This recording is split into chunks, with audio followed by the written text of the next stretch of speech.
Baik Bapak hadirin jamaah sekalian, kemarin kita telah membahas surah Al-A'raf ayat 172, yang mana bahwa ayat tersebut mengisahkan bagaimana pertemuan Allah Subhanahu wa taala dengan arwah-arwah, ruh-ruh. Mohon maaf ya, kita kalau mendengar kata arwah yang terbayang oleh Bapak apa itu? Sesuatu yang menakutkan ya, horor ya. Itu karena pengaruh film-film horor di televisi ya.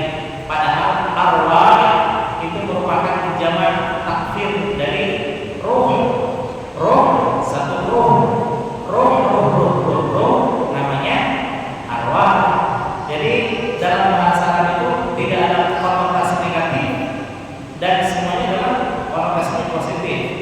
Tapi karena sering diimajinkan negatif bahwa ada Allah terbayangkan di malam yang kelam, di kuburan yang pekat gelap gulita, itu jadilah tertanam di pikiran anak-anak bahwa sesuatu yang gelap itu menakutkan. Padahal terang atau gelap sama saja, ya.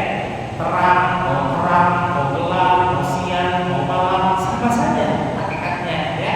Hakikatnya adalah sesuatu yang dikehendaki oleh Allah.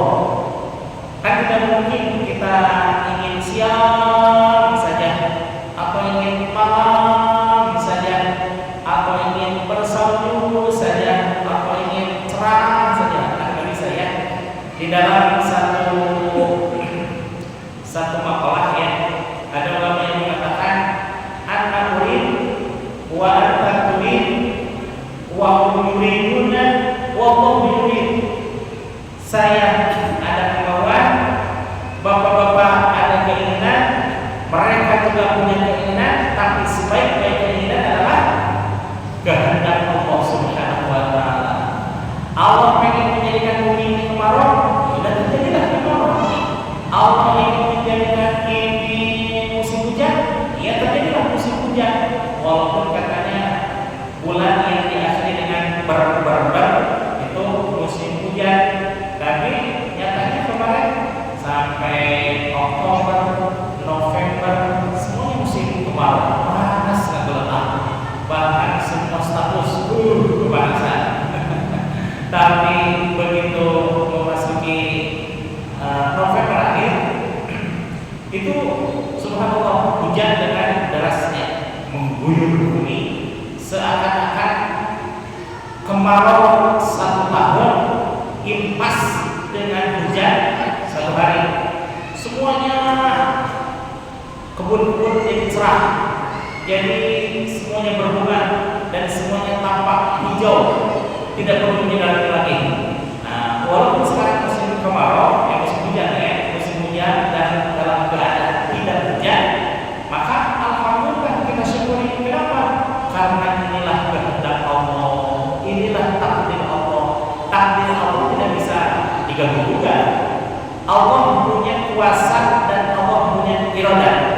Kita pun punya, tapi iradah kita berbenturan dengan iradah orang lain. Bahkan iradah kita sangat berbenturan dengan maha iradahnya Gusti Allah Subhanahu wa taala.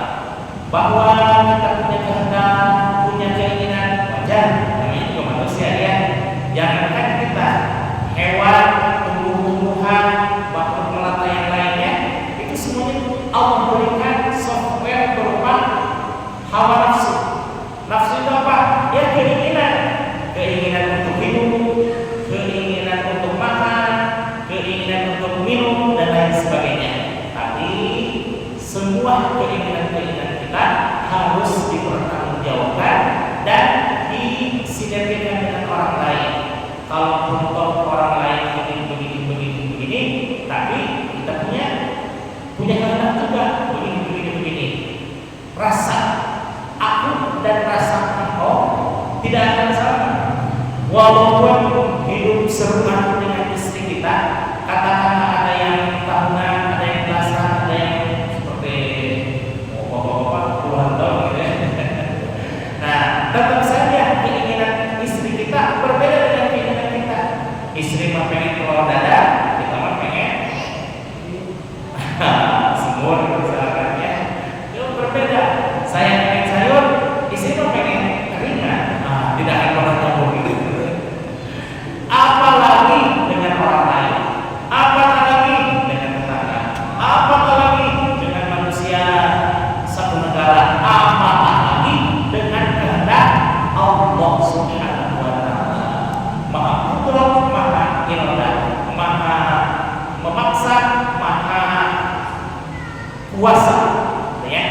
Kalau kita puasa karena dikuasakan oleh Allah, mampu karena dimampukan oleh Allah, berkeinginan karena diinginkan oleh Allah, ya. Nah, kita kemarin sudah mempelajari bahwa falamma ta'allaqatil arwah, ketika manusia, ketika arwah roh diciptakan, maaf ya, arwah, ketika arwah diciptakan, dalam artian ketika roh diciptakan, wa ansat fil ajsad, dan menetap pada jasad yang telah Allah persatukan antara roh dengan jasad. Yang pertama diciptakan itu roh. Kemudian beberapa tahun kemudian, wallahu a'lam, entah puluhan tahun, entah ratusan tahun, entah ribuan tahun, bahkan subhanallah, di dalam hadis sahih yang diriwayatkan oleh Imam Al-Bukhari bahwa kata Allah telah mencatatkan kejadian-kejadian, takdir Allah Subhanahu wa taala, arba'ata khamsina khamsata alafin itu berapa? 5.000 tahun qabla ayyahluqa as-samawati wal ardh. Allahu akbar. Sesungguhnya Allah Subhanahu wa taala telah menciptakan takdir Allah telah menetapkan ketentuan khamsina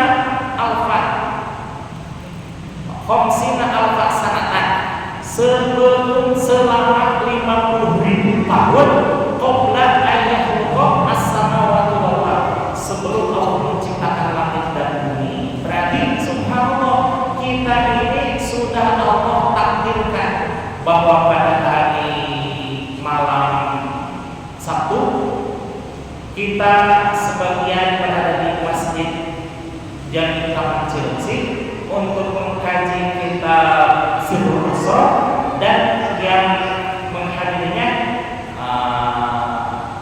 belasan. Subhanallah, ini adalah takdir Allah yang sudah Allah tentukan 50.000 tahun sebelum langit dan bumi diciptakan. Itu sebelum langit dan bumi diciptakan, apatah lagi sebelum arwah kita diciptakan. Allahu Akbar. Betapa rumitnya segala macam ciptaan Allah. Kita tinggal enaknya saja, ya. Kita namanya konsumen tidak boleh berkomentar apapun, ya. Ada makanan ini makan, ada pakaian ini halal pakai, ada kajian ini dengarkan, dan lain sebagainya, ya. Tidak bisa kita request yang tidak sesuai dengan kehendak Allah. Allah menakdirkan kita, katakanlah malam ini, hari ini mendapatkan rezeki makan 3 kali, mandi 2 kali, kemudian belajar, bekerja, dan juga beribadah. Nah, itu kan rezeki yang sangat luar biasa, ya. Bisa belajar, bisa bekerja, bisa beribadah. Itu adalah takdir Allah yang Allah berikan kepada kita. Misalkan kita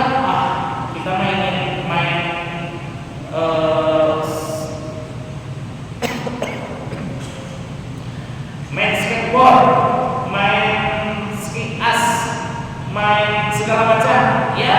Allah tidak menakdirkan bahwa di Indonesia turun musim salju, tidak, kecuali di Riyadh, dia murah. Nah, itu berbeda dengan takdir Allah, maka kita harus sesuaikan keinginan kita dengan keinginan Allah. Bagaimana caranya? Subhanallah. Walaupun secara teori gampang, tapi ini ngeri-ngeri sedang, susah-susah gampang. Bagaimana itu? Menyelaraskan hati kita supaya ridho dengan ketentuan Allah. Kita ridho Allah tempatkan di PTN Cilengsi. Kita ridho Allah berikan pekerjaan yang sehari-hari kita bekerja, berangkat pagi, pulang petang, berangkat pagi, pulang petang, itu lagi, begitu lagi. Ya, namanya cara penghidupan bermacam-macam, ya. Ada yang pergi ke kantor, ada yang pergi ke pasar, ada yang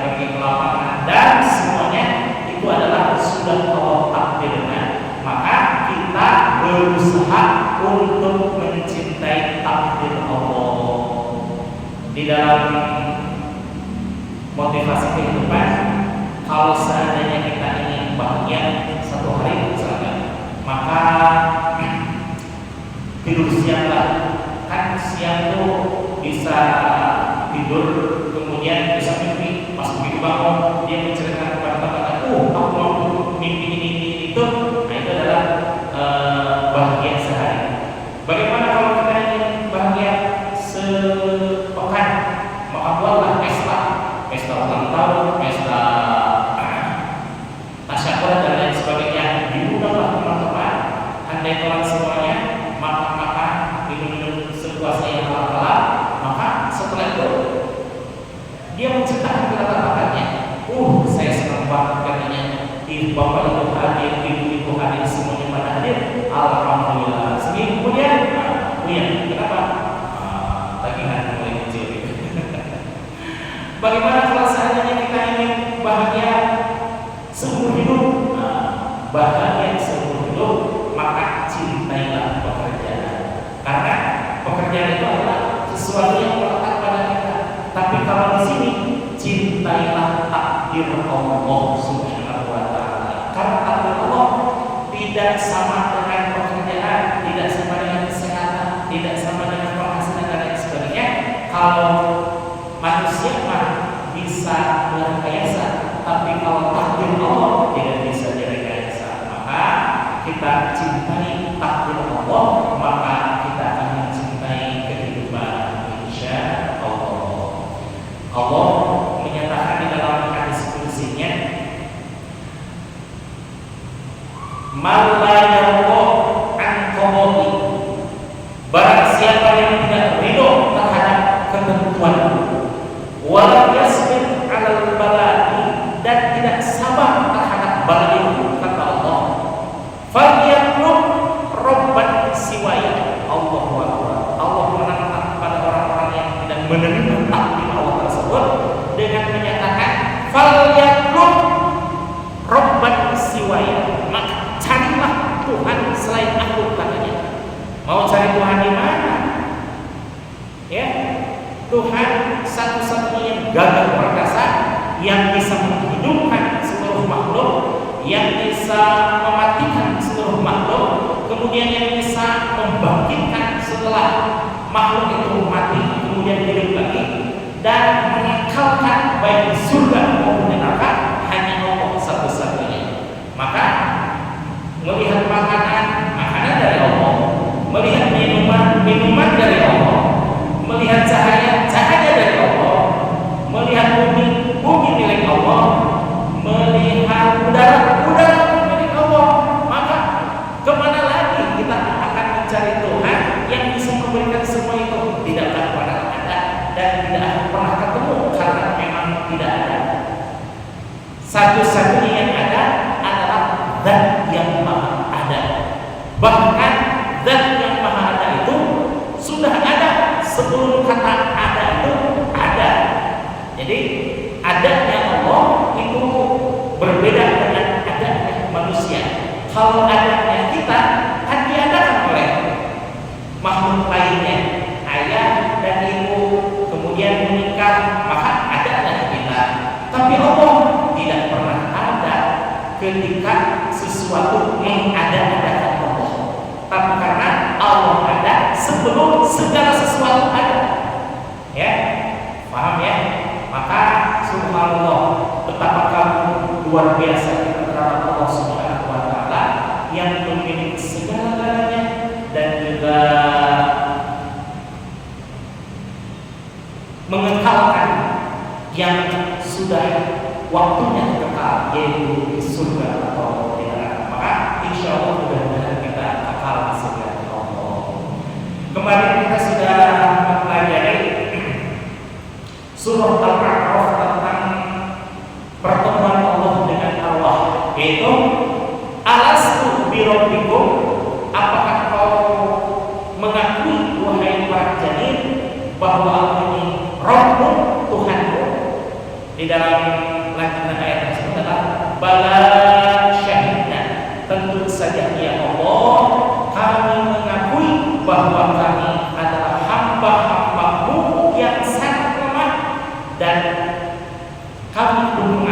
bahwa Engkaulah satu-satunya Tuhan yang maha gagah.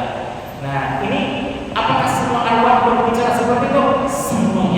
Semuanya arwah berbicara seperti itu. Itulah adanya di alam malakut, alam yang hanya Allah yang ada di situ dan orang-orang yang diizinkan oleh Allah. Ya.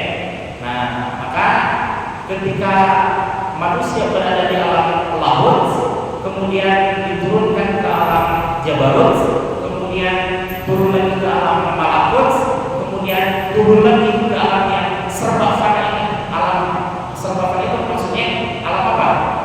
Alam dunia ya, alam mulki namanya, alam mulki. Nah, sebelum kita jauh menapaki alam mulki di sini, Allah sudah menyatakan dengan mempertanyakan ini syahadat yang hakiki ya, karena dilakukan oleh Allah Sang Khalik dengan para roh sebagai khalik, sebagai makhluk ciptaan Allah. Maka disinilah bahwa manusia di akhir makalah di sini Syekhul Qadir menyatakan faqallama, maka sungguh sangat sedikitlah yadkur minhum, di antara mereka yang masih ingat terhadap alam roh. Masih ingat itu artinya apa? Masih menapaki kepada akidah Islam, masih mengingat kepada alam arwah, di mana ruh kita itu bersyahadat di hadapan Allah Subhanahu wa taala. Tapi syahadatnya tentu berbeda dengan alam jin manusia yang mengucapkan dengan lisannya asyhadu an la ilaha illallah wa asyhadu anna muhammadar rasulullah. Itu mah pernyataan syahadat yang diambil dari syahadatnya Rasulullah sallallahu alaihi wasallam, maka diabadikan dalam bentuk salat dalam tahiyatul akhir. Maka setiap kaum muslimin wal muslimat setidaknya 5 kali mengucapkan berapa kali? 1, 2, 3, 4 subuh ayat asar ya, 7, 9 kali kan mengucapkan dalam tahiyat awal maupun tahiyat akhir itu dibacakan syahadat. Kalau tahiyat awal asyhadu an la ilaha illallah wa asyhadu anna muhammadar rasulullah, sampai di situ ya. Nah, tahiyat akhir itu dibaca lagi, maka minimal 9 kali kita bersyahadat sehari semalam kepada Allah Subhanahu wa taala. Maka tidak perlu sebagaimana orang-orang Makkah yang dulu orang-orang Makkah itu ketika saya zaman di pondok kalian itu mereka gencar mengincar anak-anak SMA yang belum tersentuh pengajian, maka dicecar dengan kalimat syahadat tersebut. Oh iya ya, kapan saya bersyahadat sebagaimana syahadatnya Rasulullah kepada Allah, kemudian sebagaimana syahadatnya orang-orang kepada Rasulullah sallallahu alaihi wasallam, atau juga orang-orang zaman kepada para imamnya, maka di situ goyah ke tauhid dan sholat, maka berbaikat kepada imam yang tidak jelas gitu ya. Padahal kita sudah bersyahadat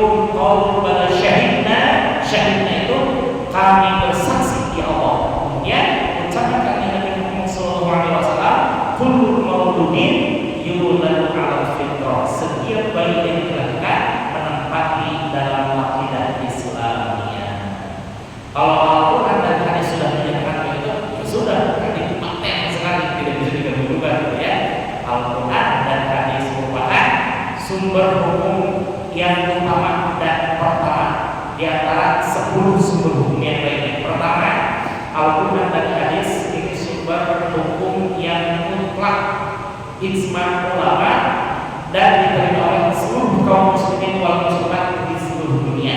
Walaupun mohon maaf ada golongan yang ingkar sunnah. Masya Allah, keterlaluannya. Ingkar sunnah itu artinya apa? Tidak mengakui sunnah Rasulullah SAW, hanya mengakui Al-Quran saja. Padahal Rasulullah menyatakan wala yantiqu 'anil hawa in huwa illa wahyun yuha, bahwa semua apa yang diucapkan olehku bukanlah berasal dari hawa nafsu, tapi merupakan wahyu dari Allah Subhanahu wa taala. Maka Quran dan sunnah tidak bisa lepas. Ingkar sunnah sama saja dengan mengingkari Allah Subhanahu wa taala. Namun insyaallah di antara kita, di sekeliling kita, antara kita tidak ada yang mengingkari sunnah.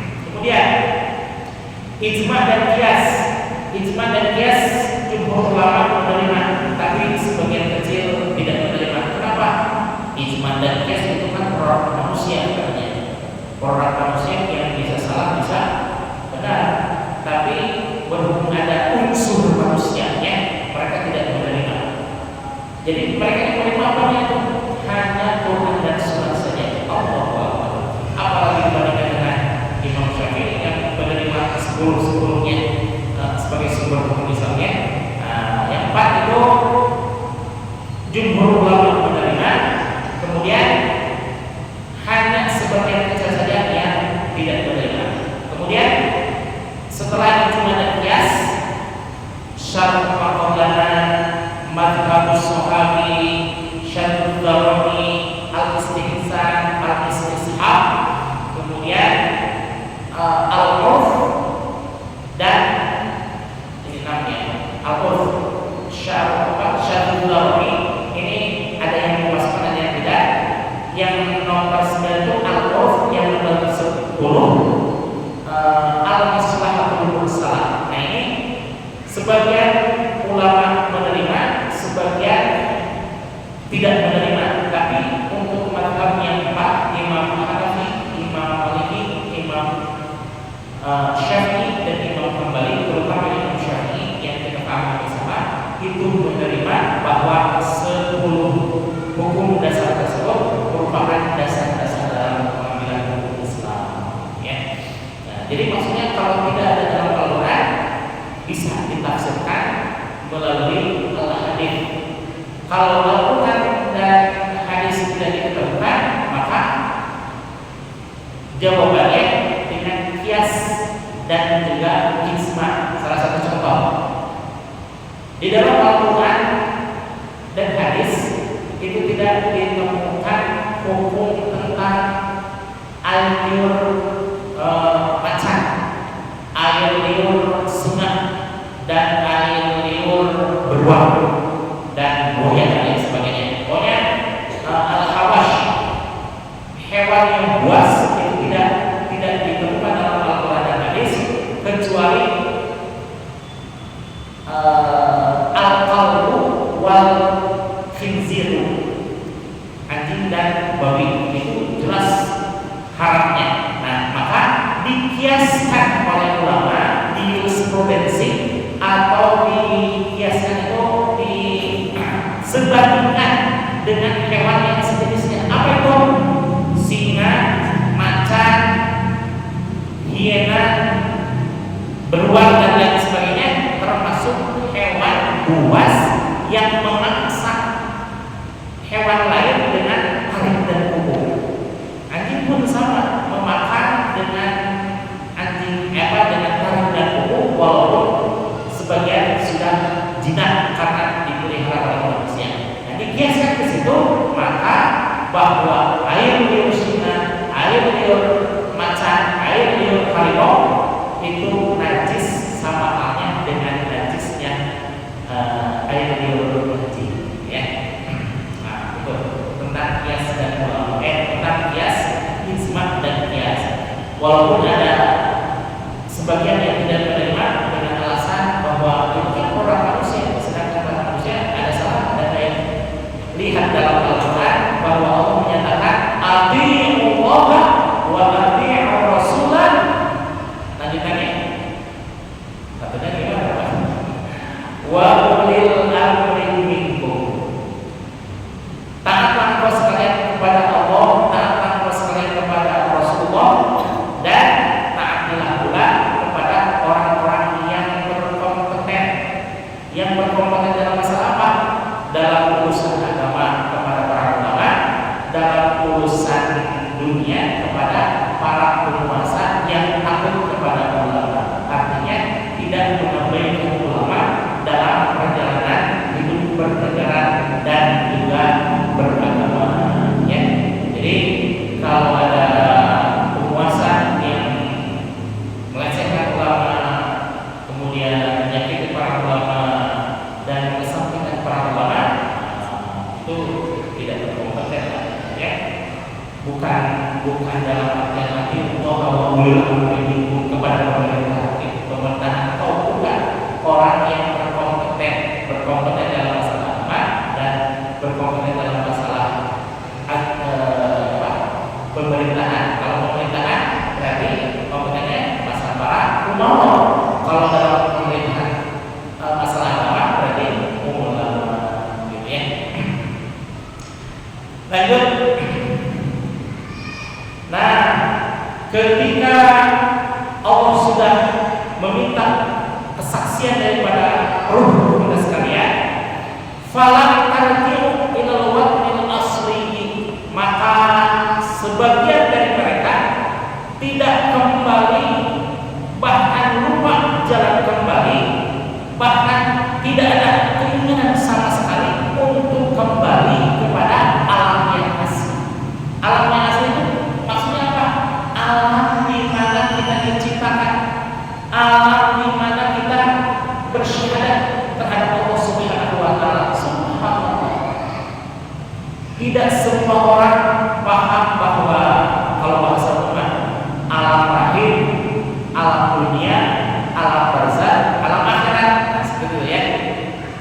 Sekali lagi, alam rahim, alam dunia, alam barzah, terakhir alam apa? Alam akhirat. Ya. Kalau di bahasa ini, alam lahir, alam jabarut, alam malakut, dan alam mulki. Alam mulki itu alam dunia, gitu ya. Nah, maka seolah-olah dunia ini adalah surga duniawi, surga bahkan akhir dan kehidupan. Maka mereka yang tidak percaya adanya akhirat, seolah-olah dunia ini adalah istana segala-galanya yang memberikan kenikmatan segalanya. Padahal kalau dihitung-hitung mah tidak lebih dari sekitar 65 tahun. Kalau misalnya tua, akhirnya innalillahi. Bagi mereka tidak mengenal kata innalillahi, yang ada adalah kenikmatan duniawi, popularitas, kekayaan, pejabat dan lain sebagainya. Kita tidak apa? Karena kaum muslimin wal muslimat ingat bahwa segala sesuatu hanyalah wasilah. Wasilah untuk apa? Wasilah untuk menggapai keridhaan Allah, bahwa dunia ini hanya sebatas ad-dunya masra'atul akhirah. Dunia adalah ladangnya akhirat. Ya. Fatallahu Rahman, maka dengan kasih sayangnya al-musta'anu, Allah menolong alaihim, kepada mereka orang-orang bi anzalil kutubi as-samawiyah, dengan menurunkan kitab-kitab samawat. Apa itu kitab-kitab samawat? Kitab-kitab yang langsung diturunkan Allah melalui malaikat kepada para nabinya dari Allah untuk makhluk ciptaannya. Ada berapa? Yang umum orang menyatakan kitab itu ada berapa? 4 ya. Pertama, Al-Quran diturunkan kepada Nabi Muhammad. Yang kedua, Injil diturunkan kepada Nabi Isa. Yang ketiga, kitab Taurat diturunkan kepada Nabi Musa. Yang keempat, kitab Zabur diturunkan kepada Nabi Daud alaihissalam. Padahal yang semuanya itu ada 104, cuma istilahnya bukan kitab. Kan kalau kita seperti ini ya, berbuku-buku, kitab itu buku sudah disusun. Nah, ada pun aturan-aturan yang lain, tapi dari Allah turun dari kitab samawat, itu dikenal dengan istilah suhuf. Ada yang turun kepada Nabi Adam alaihissalam, ada yang turun kepada Nabi Syekh alaihissalam. Siapa itu Nabi Syekh? Nabi yang tidak termasuk Rasul, ya, Nabi yang tidak termasuk Rasul, namun kedudukannya sangat istimewa sehingga diturunkan oleh Allah suhuf berupa lembaran-lembaran. Kalau kita makan Quran berupa Quran 30 juz, yang itu ketika di Lauhul Mahfuz di Baitul Izza mubasyaratan secara langsung 30 juz, namun turun kepada Nabi Muhammad secara muaqqatan berangsur-angsur selama 22 tahun 2 bulan 22 hari, 22 tahun 2 bulan 20 hari kalau dibulatkan jadi 23 tahun. 23 tahun ini mengingat bahwa Nabi Muhammad SAW diangkat oleh Allah menjadi Rasul ketika usia berapa? 40 tahun. 40 tahun ditambah turunnya Al-Quran menjadi 62,2 bulan 22 hari dibulatkan menjadi 63 tahun. Tapi kalau dalam hitungan Hijriah hitungannya 63 tahun, ya.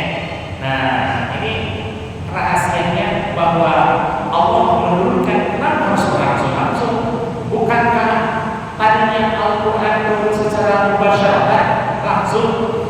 Rahasianya adalah untuk menyamakan kejadian yang dialami oleh Rasulullah SAW, sehingga ada kejadian ini turun ayat ini. Menghadapi masalah ini Nabi Muhammad tidak bisa menjawab langsung, Allah yang memberikan jawabannya, sehingga Nabi Muhammad SAW langsung gurunya adalah Allah Subhanahu wa Ta'ala melalui malaikat Jibril alaihissalam. Kalau kita bagaimana? Kita luar biasa, guru kita banyak, dari syekh, dari profesor, dari Habibah sampai kepada Rasulullah SAW. Kalau Nabi Muhammad tidak, kenapa? Dari malaikat Jibril alaihissalam langsung dari Allah Subhanahu wa Ta'ala. Jadi segala keilmuan, segala amalan berpusat kepada Nabi Muhammad Sallallahu Alaihi Wasallam. Lanjut.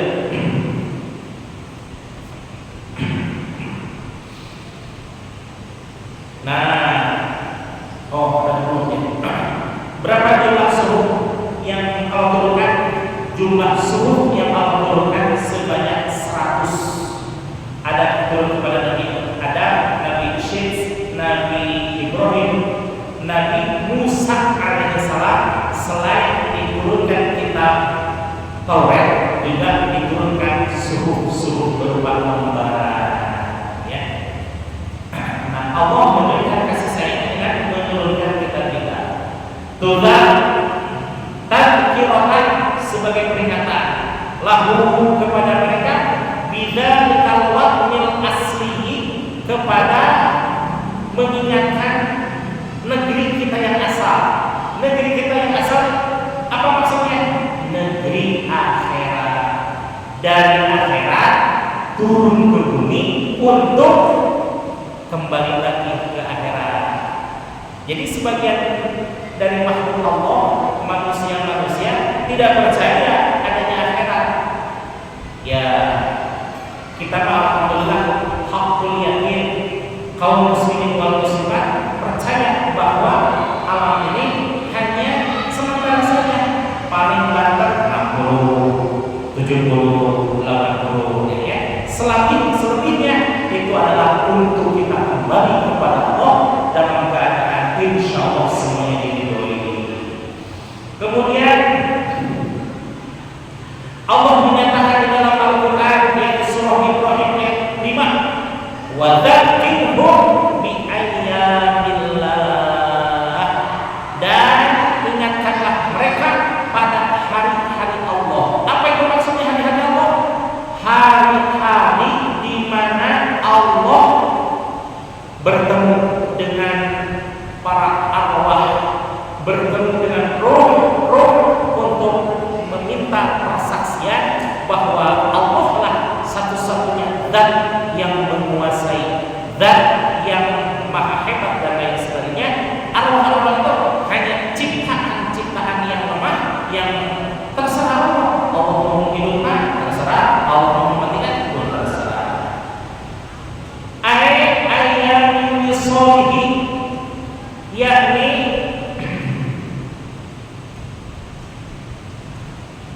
hari-hari di mana Allah bertemu dengan arwah atau arwah bertemu dengan Allah Subhanahu wa taala fima sabaqa ma'al arwah, di dalam hari yang sudah pasti bertemu dengan arwah, yaitu ketika Allah mempertanyakan kesaksian kita ya. Insyaallah sudah bisa dipahami ya bahwa kita bersyahadat langsung di hadapan Allah tanpa perlu ada saksi ketika kita bersyahadat, karena Allah sendiri yang menyaksikan, Allah sendiri yang mendengarkan, dan Allah sendiri yang bertanya kepada kita sekalian. Kepada kita dalam artian jasad belum ada, tapi roh sudah Allah ciptakan, roh sudah ada bahkan sebelum segala sesuatu ada, karena Allah menciptakan ruh Nabi Muhammad, dan ruh Nabi Muhammad Allah ciptakan sebelum segala sesuatu ada. Dulu kita pernah mempelajari bahwa kata Rasulullah SAW bahwa ana min ruhillah, bahwa aku adalah berasal dari ruhnya Allah Subhanahu wa taala, wal muslimuna minni, dan kaum muslimin itu adalah dari ruhku, kata Nabi Muhammad sallallahu alaihi wasallam. Wajibul anbiya, maka para nabi yang Allah utus dalam dunia ini alaihi wassalatu wassalamu, semuanya mudah-mudahan diberkahi dan dirahmati oleh Allah Subhanahu wa taala, jauh para nabi itu datang di dunia ke alam dunia, wa dhahabu ilal akhirati, dan pergi atau berangkat menuju akhirat, lidzalika tanbih, karena adanya peringatan ini. Peringatan apa maksudnya? Wa dzakirhum bi ayyamillah, kalimat dari Allah Subhanahu wa taala, ingatkanlah mereka pada hari-hari Allah. Maksudnya apa? Hari-hari di mana Allah mempertanyakan tentang kesaksian syahadat kita. Tadi saya sudah sebutkan ya di akhir bahwa dalam maqalah ini Syekh Abdul Qadir Al-Jailani menyatakan faqallama, sungguh sangat sedikit, yadhkuru minhum, di antara manusia yang mengingat akan hari ketika kita bertemu dengan Allah Subhanahu wa taala. Wallahu a'lam, berapa puluh tahun, berapa ribu tahun, berapa puluh ribu tahun yang lalu kita sudah bersyahadat kepada Allah Subhanahu wa taala. Wa qamarul asliyah, akan negeri asal kita. Karena subhanallah ya, manusia mah jangankan ribuan tahun yang lalu ya, saya berbicara hari ini, ketika keluar dari masjid, masih ingatkah saya? Tidak ya. Harus lihat tunggu lagi gitu ya. Maklum sudah faktor X ya, faktor usia. Jadi al-insan yang ta'allamu at-ta'allamu fi sighar ka'akshi fil hajar. Orang yang waktu kecilnya belajar seperti halnya melukis di atas batu, susah, wah susah gitu ya, tapi begitu nempel susah hilangnya. Coba lihat Bapak di Candi Borobudur, semua candi-candi itu ada relief kan? Ada ya? Itu bikinnya sedetik apa bertahun-tahun? Pasti bertahun-tahun untuk keseluruhan ya, kompleks secara bertahun-tahun. Tapi begitu terbentuk relief sampai sekarang itu Candi Borobudur zaman Wangsa Syailendra itu 750 tahun dari mulai sekarang, berarti adanya tahun berapa? 1300-an ya, 1300 zaman Wangsa Syailendra, tapi masih bisa dinikmati sampai hari ini. Bahkan masih terlihat jelas, bahkan insya Allah mungkin bertahun-tahun kemudian masih terlihat jelas. Kenapa? Karena mereka bekerja dengan keras semangat sampai memahat di atas batu. Itulah kalau kesempatan bagi anak-anak kecil, golden age itu di usia 3 tahun, maka masukkan anak-anak kita ke playgroup, ke KB, taman kelompok bermain, ke pendidikan usia dini dan lain sebagainya, supaya mereka bisa memanfaatkan golden age. Golden age itu masa-masa yang paling cerdas yang dimiliki oleh manusia. Maka subhanallah, orang-orang yang memanfaatkan usia tersebut maka insya Allah akan berkasih ya. Falamma yakulu minhum, maka sedikitlah di antara mereka wa muslimnya yang ingat kepada negeri asalnya, wa yaqimu wa yashtaqu minhu, dan tidak ingin kembali, bahkan tidak melindunginya sama sekali, wa yasi